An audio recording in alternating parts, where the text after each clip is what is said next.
देवराज आयो रे कहिले देवराज आयो जाउँ अब उसले गीत गाउँछ नाच्छ त्यो भाँदैन नि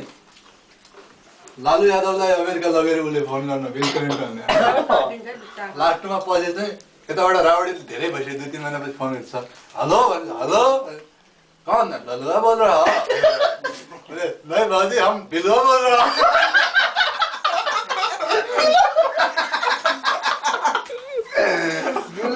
हिन्दी सिकाइदियो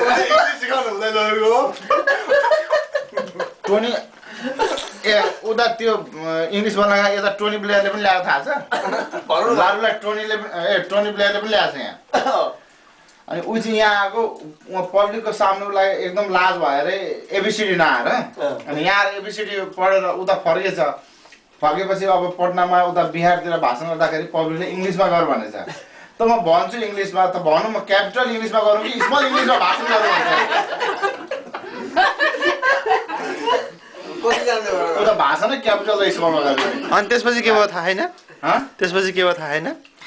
थाहा छैन त्यसपछि आडमा टोनी ब्लेयर थियो नि साला यसको अंग्रेज समझ में नहीं आता भने के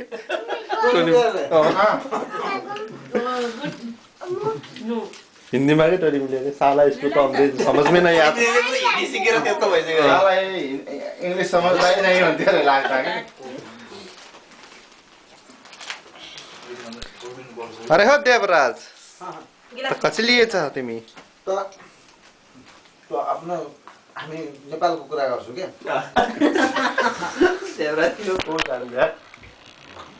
त एक दिन के भयो गोनु जान्छ नि गाउँ घुम्नु गयो गोनु जा